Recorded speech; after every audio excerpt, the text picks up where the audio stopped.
सोनू, तुम उदास क्यों हो? मैडम ने मुझे बहुत डांटा। क्यों? अरे इसे विराम चिन्ह नहीं लगाने आते ना। सुमेश, ऐसे मजाक मत उड़ाओ। सोनम, चलो मैं तुम्हें विराम चिन्ह सिखाती हूँ। राधिका सोनम को विराम चिन्ह सिखा देगी। चलो हम भी विराम चिन्ह सीखते हैं। पहले ये वाक्य पढ़िए। आर्यन प्रथम आया है। आर्यन प्रथम आया है। आर्यन प्रथम आया है। चित्रों के साथ दिए तीनों वाक्यों में शब्द एक जैसे हैं, किंतु इनके साथ प्रयोग किए गए अलग अलग रंगीन चिन्हों को लगाने से कहने वाले की बात का अलग अलग भाव स्पष्ट हो रहा है। ये रंगीन चिन्ह ही विराम चिन्ह है।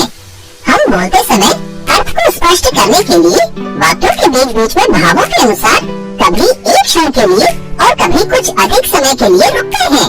कभी प्रश्न करते हैं, कभी आश्चर्य प्रकट करते हैं और कभी दुख आदि के भाव व्यक्त करते हैं।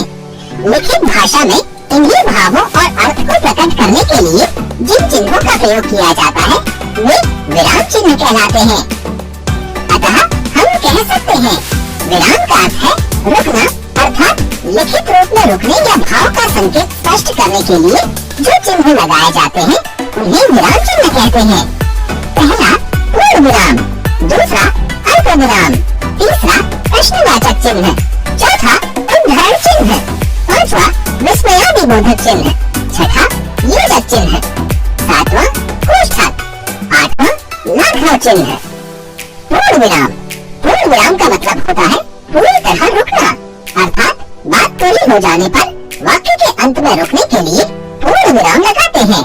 जैसे क प्रीति कक्षा 5 में पढ़ती है। ख हम विद्यालय जा रहे हैं। अल्प विराम, अल्प विराम का मतलब होता है थोड़ा रुकना, अर्थात किसी वाक्य में जहाँ थोड़ा रुकना होता है या किसी व्यक्ति या वस्तु को दूसरे से अलग दिखाना होता है वहाँ अल्प विराम का प्रयोग किया जाता है। जैसे क जल्दी चलो बारिश होने वाली है। ख हर्ष, विवेक और प्रकाश पढ़ने आ रहे हैं। प्रश्नवाचक चिन्ह, जिन वाक्यों में कोई प्रश्न पूछा जाता है वहाँ प्रश्नवाचक चिन्ह लगाते हैं। जैसे क क्या मनिका खेलने गई? ख तुम कब आए?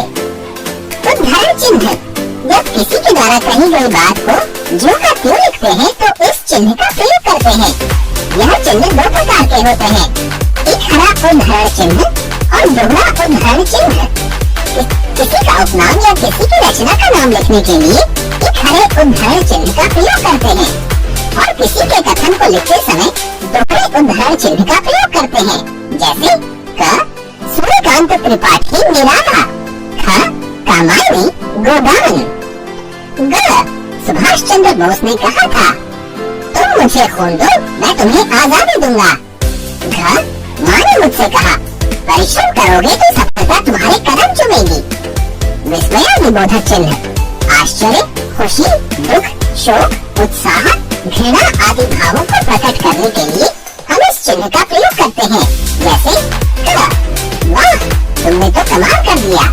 ख अरे आप आ गए। योजक चिन्ह, दो शब्दों को जोड़ने के लिए इस चिन्ह का प्रयोग किया जाता है। जैसे क किसान रात दिन मेहनत करता है। ख थोड़ा जल्दी जल्दी लिखा करो। कोष्ठक, किसी शब्द के अर्थ को या विकल्प को लिखने के लिए इसका प्रयोग किया जाता है। जैसे क अर्जुन ललकारते हुए जयद्रथ, जयद्रथ तुम्हें आज कोई नहीं बचा सकता। ख सुनो वह मुख्य अतिथि सभा में पहुंच चुके हैं। लाघव चिन्ह, लाघव चिन्ह का प्रयोग शब्दों को संक्षिप्त रूप में लिखने के लिए किया जाता है। जैसे क डॉक्टर, ख प्रश्न, ग टेलीविजन, घ उत्तर, र प्रोफेसर। याद रखें जब बोलते समय अर्थ को स्पष्ट करना हो या बात को हाव भाव सहित प्रकट करना हो तो इसके लिए भाषा के लिखित रूप में विराम चिन्हों का प्रयोग किया जाता है। मुख्य विराम चिन्ह इस प्रकार हैं।